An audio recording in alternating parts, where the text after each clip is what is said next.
other layers of things that could happen to you. I mean, you could just simply run your airplane off the runway and do all kinds of damage, in the wind. And then, that could come to haunt you later. If you're trying to get a job, now you've damaged a plane. Yep. Then your instructors are all going to get investigated. And I mean, it's just, it's a big deal, and there's repercussions to all of this stuff. So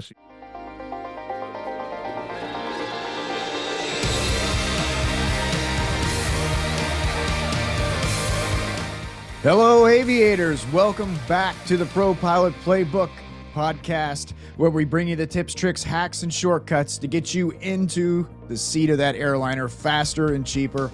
I'm Sean Ritchie. And I'm Mike Martin. And we're back with another episode this week. And this week's a little more, we got a little somber story here. It's a little sad, but we're going to use it to, I actually just learned about this. Mike, you just introduced this to me. I didn't realize this had happened. I had seen this girl's YouTube channel before, and there's a plethora of them out there, folks going through flight training and recording their experience and everything. But I had no idea this had happened till just this morning. And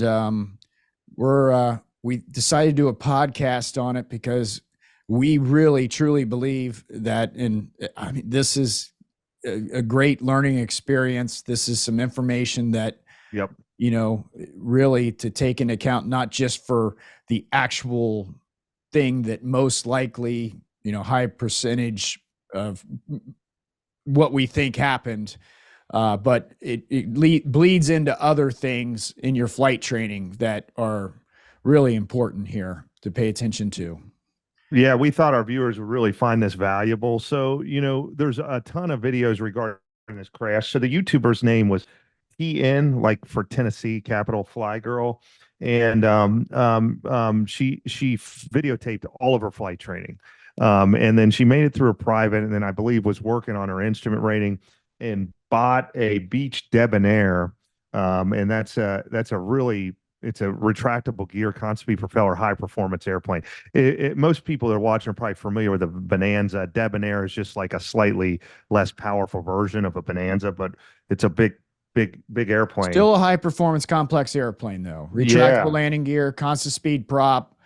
It probably had, you looked it up, Mike. Was it a 200 horsepower motor? Yeah, 230 horsepower. Yeah. And a good looking plane. I mean, they're nice airplanes, but this is an advanced plane to fly. So what we want to do on this is we're going to kind of focus on our viewers, which are students, and how this can help and affect them. So we're not going to go into the details of exactly what happened that day on this crash. We're going to link a great channel, the Blancolirio channel. It's Juan Brown. I think he's a captain at a major airline. He has just fantastic information. His breakdown, there's two videos. The one that we'll link is pretty much a synopsis of what he speculates happened here. But I'll kind of, summarize what this video says that Juan Brown put together for our talking points here. But basically, they've removed, you can go to her channel, and I guess she was a real estate agent. That's the only thing left. They've removed all the flying videos for obvious reasons, but basically Juan pulls the flight aware data, and it was a crystal clear day. He's got all the weather. They were going from somewhere in Knoxville, satellite airport of Knoxville, out to, I think, Arkansas or something. And she was telling everyone she was getting a panel upgrade on this Beechcraft. And they were dropping it off, I guess, for maintenance. And she flew a lot with her dad. So there was no flight instructor on board. It was just her and her dad. Beautiful day. And the flight aware data for the flight shows these super rapid oscillations. Basically, when I say super rapid, but basically she just couldn't hold altitude, and then she climbs, descends, and the controllers, I guess, noted on her, being off course, and also, climbing and descending. So what he does, he kind of shows all that data, and then he went back and reviewed, before they removed them, a lot of her flight training videos. And there's And some yeah, really he displays them too. He yeah. grabbed them, and so you'll get to see an excerpt from one of her videos on Juan's video. And I tell you, I mean, it is so well put together, Mike. If some NTSB guy don't get in there and watch his synopsis of what because it isn't just like, oh, I think this happened. No, this guy's talking about the mechanics of how this autopilot works, right down to the components attached Yes. to the control surfaces. Um, I uh, I wasn't familiar with Juan until this morning, actually, as Oh well. yeah, I watch them all the Um, time. yeah, and I tell you, I went ahead and clicked the follow button, subscribe button on him because, man, super intelligent person, and yeah, good Yeah. job on that.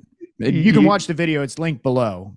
Yeah, definitely watch it because I think we can all learn from this. But basically, she was very forthcoming with the issues she was having in flight training and issues with her instructor and everything. But one of the things he highlights is that she's during her instrument training is having some trouble, and you can see the videos. I mean, the instructor is like doing everything for her. I mean, helping. His arms are over there tuning everything, and just in in the opinion of Juan, that just doing way too much to help her. And then she has a video explaining that this is a problem, and that she's changed flight instructors, and that she's being helped too much. But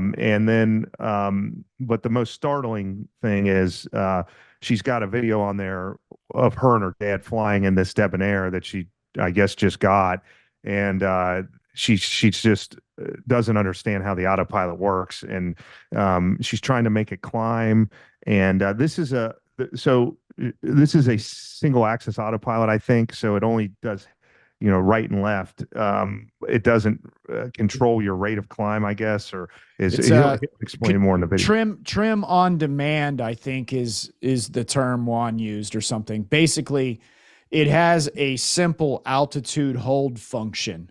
So once you get to the altitude you want, you got the airplane trimmed out, you can hit the altitude button, and it, using pneumatics, it puts an air bubble in there, and it can tell if there's force on the elevator, and it kind of holds it steady. But once that little air bubble reaches so much pressure, there's a light that pops up on the panel that says trim up or trim down, and you manually trim the airplane up or down to help the autopilot.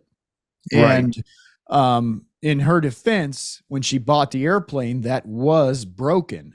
When she bought the airplane, it was not functioning whatsoever. She had it repaired, and and you see her struggling in that video that Juan displays, and yeah, she's climbing the plane and not adding any power. Right, and she's also using it inappropriately, holding the button down, but it's just a press once, press twice type of thing and then see what happens, But she's holding it down, and so that's going to cause. She's never gonna. Right. Yeah, she was not trained properly. That's the bottom line on this autopilot. And she's in this complex plane, and at one point in this video, it looks like she's almost going to stall the airplane. So she's got the autopilot on, and she's flying with her dad, who's not a pilot, and it's not doing what she wants. And she's like, "Watch my airspeed. Why is it slowing down?" And then she does the right thing, disconnects it and lowers the nose. But I mean, it's like, holy cow. I mean, it's kind of scary, really, to watch this. So the reason we bring it up to you guys is, this is important to know. I mean, if you and your flight instructor aren't getting along, or you don't think you're getting the training that you need to make changes.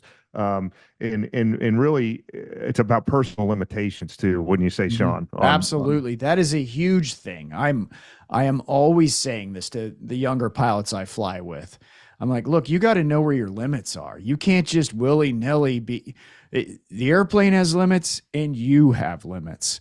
If you're getting yourself into a situation where you're uncomfortable, you realize you're exceeding your personal limitations. It's time to take a step back and reevaluate the situation. It's okay to say, wait a minute, is this a good idea? But yeah, we wanted to make this video. It's this autopilot system she's using. Real quick, one last thing on that. You know, this is an old, antiquated thing. This autopilot system. This is an older type style of unit, and we wanted to make this video because this entire situation bleeds into everything else a lot of you guys are going to be experiencing in your training now with these fancy moving map screens, and you guys are training in equipment that Mike and I could have never even dreamed would have existed when we were learning how to fly.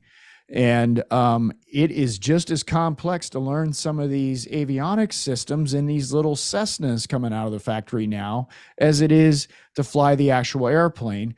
And you can get yourself into trouble all wrapped around the axle trying to figure out how to make it go direct somewhere in your G1000 or fly an approach on the G1000. And it's real easy to forget the most important thing, which is fly the airplane. That is so that's why we wanted to make this video. Yeah. I mean, it's a really sad story. And there's going to be more to come of this. I know, if you read the preliminary NTSB report, it actually says they recovered video recording devices from the crash site. So the guess, she had her cameras going. Yeah, maybe going. So they're going to know exactly what's going wrong. But the additional report shows that there was no damage to the tail or any of that stuff. So, and it appears that all the flight controls were intact and all that. So it looks like it was some sort of trim, situation with the autopilot. Not that the autopilot trimmed it, but she over trimmed the airplane or something, and then got in a uncontrollable dive. And I think they said the dive was like over 10,000 feet a minute, and the eyewitnesses said the airplane engine was running and all this stuff. Just a really horrific situation, and there's going to be, this is another thing to take away from this. I mean, with all of this documented online, I know a lot of guys, girls, everybody out there, they're videotaping their training to learn from it and all that stuff. And a lot of people are going electronic, but I mean, having all this on the internet like this, maybe, I don't know, you can argue whether that was a good idea or not. I mean, it's answering a lot of questions, I think, preliminarily, but man, well, the FAA is, it's distractions. That's one thing Juan said. I mean, the video excerpt he shows, he's like, look, she's got like 3 cameras set up here in the cockpit. So she's asking her father sitting next to her in the right seat, who's not even a pilot, while she's messing around trying to figure out this autopilot using it incorrectly, saying, hey, could you just watch my airspeed because it's getting slow, because she's initiating a climb without adding power. That is fundamental student pilot working on their private stuff. And she's a private certificated pilot working on her instrument in this high performance airplane. That's some red flags. And that's the same thing Juan was saying. I agree with him that, she's overstepping into waters she shouldn't be charting. But the other thing, with the personal limitation thing, it's kind of odd. This just happened. One of our students in our coaching call class, which we just got off the coaching call right now. Brandon in our coaching call class sent us a video of his solo here that just happened yesterday down in Florida. Right. And he actually had a GoPro camera running in the cockpit himself. But it was pointed out it was more for his personal training type thing to go back and review what he did. It's pointed out the front of the airplane. He's not trying to make YouTube videos or anything. It was not a distraction because he threw it up in the dash and hit record, before he did anything else. But he was up there doing some touch and goes. He had planned to do 8 touch and goes down there in Florida, and the wind started picking up, and he got 3 of them in. And that last one, he realized, man, it's getting kind of windy. And it's not really touch and goes at that point. They're stop and goes. He's a student pilot working on his private. This was a solo pattern flight. And he had told the controller told him to taxi back to hold short of blah blah blah, and he said, actually, I think I need to go back to the flight school. The wind's picking up, and I'm reaching my flight school's rules on whatever. And the ground controller congratulated him on making a good decision. And so I just wanted to point that out. Actually, there's a video. No, that's great.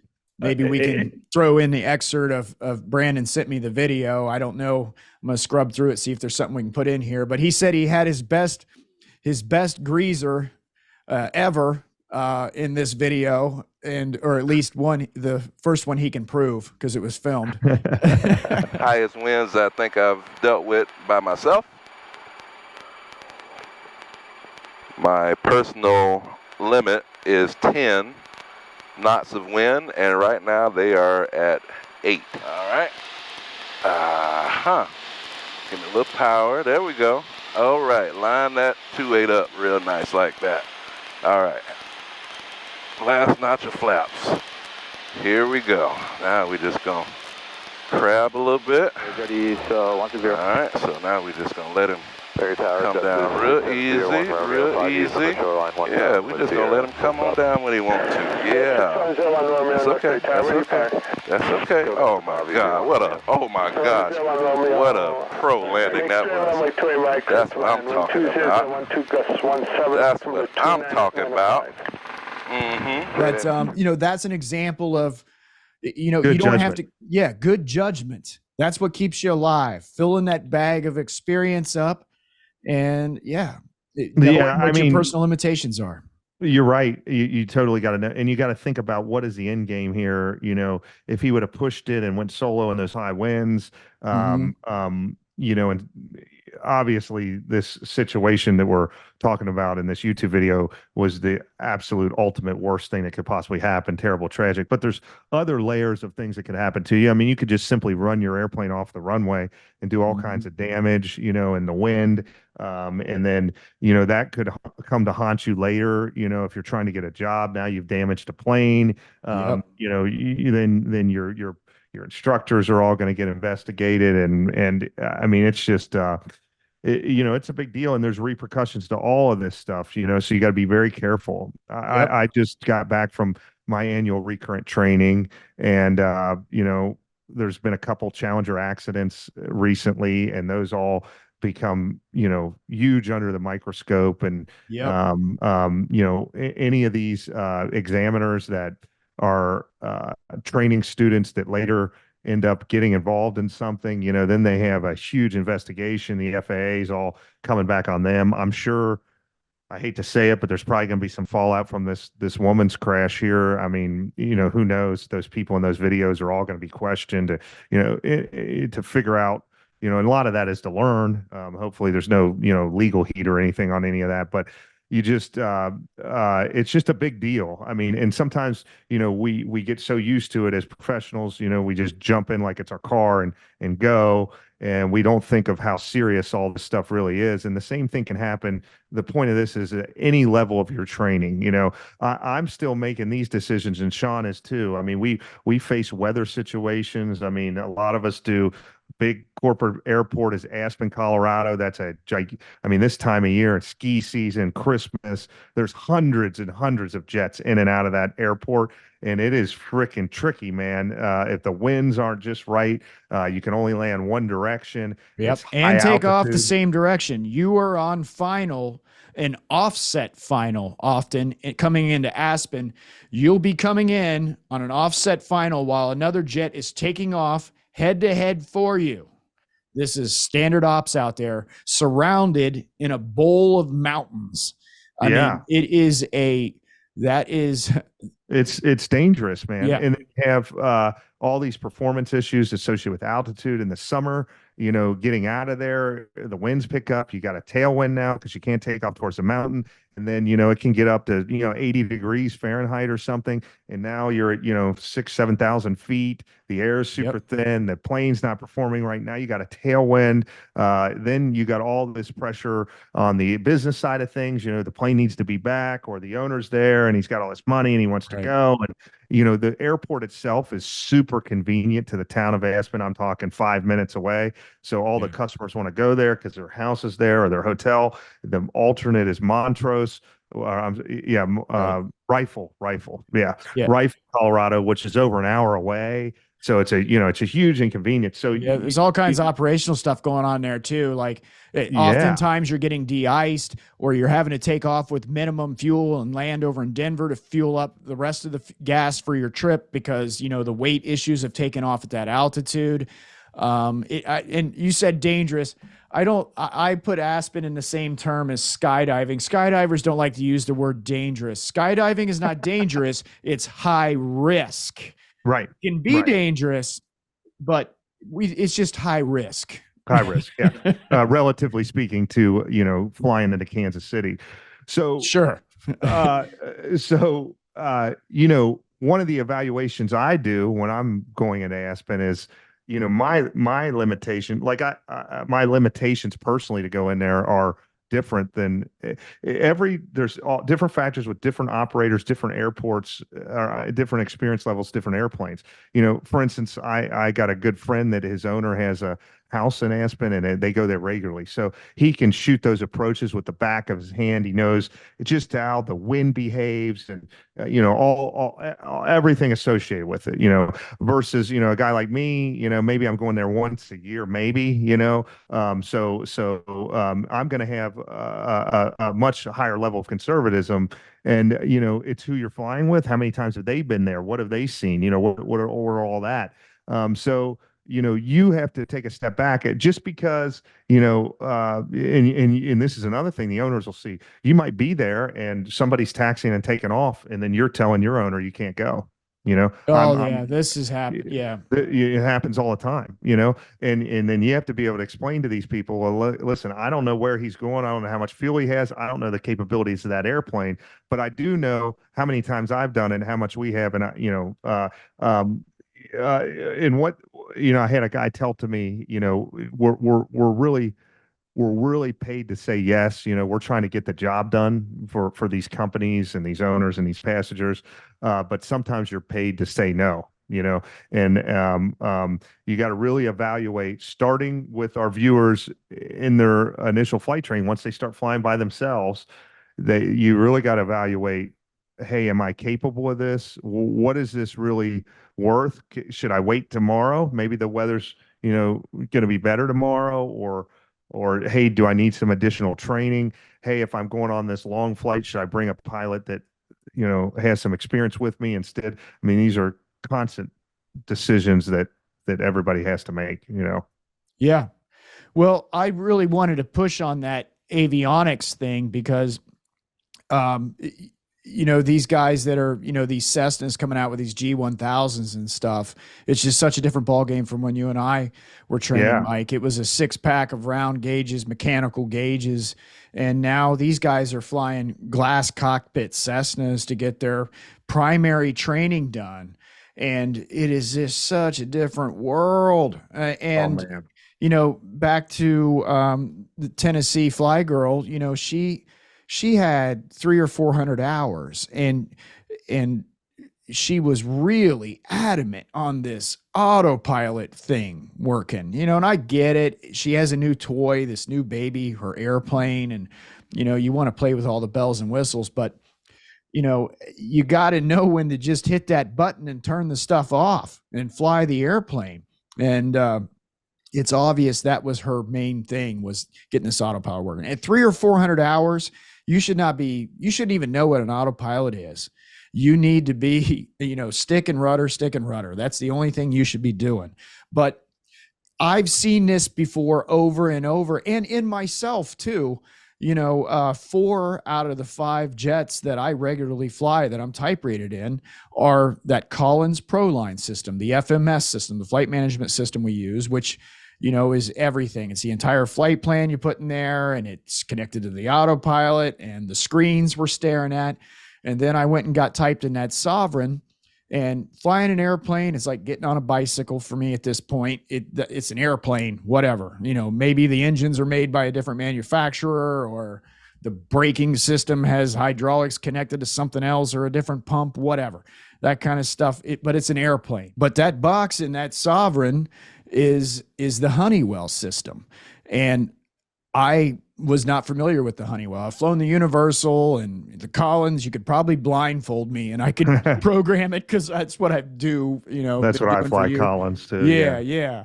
But that Honeywell, it's just backwards from everything. And it's antiquated. It's 1995 technology. So that's a huge struggle, for somebody to learn. You're in the simulator and everything's happening. Boom, boom, boom, boom. There's an emergency. You're changing approaches, changing runways, changing this and that. And you got to be able to bounce around in that box real fast. One of you does. And learning this technology is just as complicated in many cases as learning to fly the airplane. Yeah. Initially in your training. A lot of this can make you dependent and overconfident. And we had an accident, a fatal accident at my flight school 25 years ago. And it's been so long, I don't have the excruciating details, but basically a guy bought a new airplane. The flight school I trained at was a new Cessna dealer. So he brought a brand new 172. It was equipped with an autopilot. He got his private license in it. And then, he was working on his instrument, but didn't have it. So he had some confidence there. And then he was flying really far away on a trip with his private pilot's license, and the weather degraded to IFR, but he stayed in the clouds and let the autopilot hold it. And then I guess he got into some icing conditions and loaded up the airplane with ice and then crashed and died. So, sometimes that technology serves as a crutch, and it can get you into situations that you really shouldn't be in. Right, especially that ice. That's a long time. That's some of that basic 101 flying skill stuff. Autopilots will mask the fact that you're loading up with ice on the airplane, but had he been hand flying, years and hundreds of hours in a logbook and known what it felt like and seen what it looked like when ice is getting picked up on the airframe. And even if the autopilot was on, maybe he would have recognized it a little bit more. Yeah. I mean, that's tragic. That's horrible. Yeah. And I remember my advice of my first instrument instructor when he signed me off for my instrument rating and I passed my check, and it was really good advice. I still remember it, but he was like, right now, just because you can do something doesn't mean you should, right? He said, you've got your instrument rating, you could fly in all weather conditions, but it's probably not the best idea, to go fly around in low IFR conditions by yourself until you get some more, time under your belt. Sure. And it's same thing when you get your private, okay, now you can fly all over the freaking country if you want, VFR. Maybe that's not the best idea, because we're learning every day and getting better every day. And just because you have the ticket doesn't mean that you're necessarily, ready for everything, Yeah. Back to another example of the technology thing getting people into trouble. When I went and renewed my, I've mentioned before on the show that I'd let my CFI 100% expire. I went and renewed my CFI by renewing my double I, and I was in a Cessna 172 that had that G1000, and I mean, I had thousands of hours, flying, screens and glass cockpits and FMSs and jets and whatever. And I get in this Cessna 170, but I've never touched a G1000. I've seen a picture of it in a magazine, but I'd never touched one. And, it was the first lesson was just wasted on me. I mean, I probably could have thwarted some of this and watched a YouTube video on the thing before I sat in the cockpit, but I wasted damn near a whole lesson learning this G1000. All the intricacies of where the menu is and how to do this and load an approach and start an approach or just whatever. And, there's no autopilot in that, so you're hand flying, trying to figure this thing out, but it happens in jets too. Mike, you and I, the company we both worked for, I had come from flying that RJ which Right. had a Collins, again, a Collins box in it and full autopilot. It does everything. And then you and I, after I left there, you and I are flying for that company. And we're in that old Lear 35, which had that Oh, yes, old sir. antiquated autopilot. And this thing functioned a lot like Tennessee Fly Girl's autopilot did. I mean, Yeah. this is a high performance corporate jet. The Lears are still rocket ships compared to a lot of these corporate jets out there. I mean, there's probably no machine that'll kill you faster if you get in it not knowing what the hell you're doing than a Lear. And this autopilot, same thing. You had to hand level it off, with the trim. You're hitting that little trim wheel and you level this thing off the best you can at the altitude, and then you hit the altitude button. There was no altitude pre-selected. It would just level off for you Whenever you press the button. Yeah. Yeah. No, this took some skill. You know what else I remember about that is the autopilot wouldn't work well in nav mode. It would scallop your course real high. So if you intercepted a course and you wanted to just hold your course, it would scallop. So we kept it in heading mode. The passengers like, what's going on up there? Yeah, we kept it in heading mode, and then you just had to keep adjusting the heading bug to stay on course. I forgot about that portion of it. Yeah, not only did it, you just flew the heading bug to keep on course. Yeah. I think it was a Collins FC200 autopilot was what was in there. But I think Bill Lear was one of the first developers of the actual autopilot systems, and this was a 1985, I think, Lear 35. A lot of people think Sean and I fly together, and we don't. We don't work for the same companies. But 20 years ago, we did work at the same company. Yeah. We didn't fly together because we were both first officers, but we both trained on that plane, and man, it was something. It was a lot of fun. Like I tell the viewers, all of that stuff's really fun, but it was challenging. Yeah. I can remember coming out of Bozeman one time in that thing, that Lear 35, and the trim indicators. So anybody that's flying a Cirrus now or whatever, these glass cockpits, you just have an arrow and it shows how many units of trim is in. These old jets, they had round gauges with a little needle. I'm not sure if I ever told you this story. And I guess when these gauges would break, the needle would just center. So I don't know if we were doing a trim check or whatever, but we had like full left rudder trim in, but the needle broke and it was just in the center. So I was flying. We took off out of Bozeman, and it wasn't real bad at first, but then when I speeded up to like 200 plus knots, and the plane's flying sideways, and then I thought I maybe had lost an engine because the plane yawls really bad, and all this. And I'm like, what the hell's going on? And then, you figured out when you slowed the jet down that it wasn't as pronounced. And then we, after some pucker factor determined, the gauge was broke on there. But man, yeah, that was a handful. Yeah.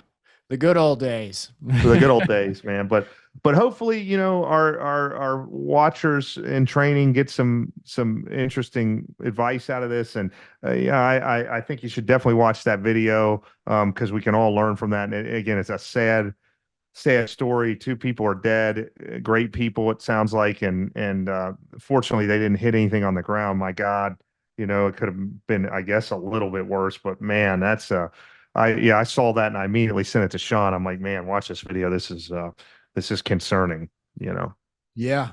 And it's just nuts because I'd see her stuff on YouTube every now and then, pop up in the feed. And I think I'd peruse through a couple of her videos, and I had no idea this had happened. It's just crazy to me that. Yeah. Crazy. But we got a lot of things going on for the new year. Like we keep saying on the Pro Pilot Paper, we got some really great interviews. We're in talks with several different people that I think are going to bring a lot of value to the viewers.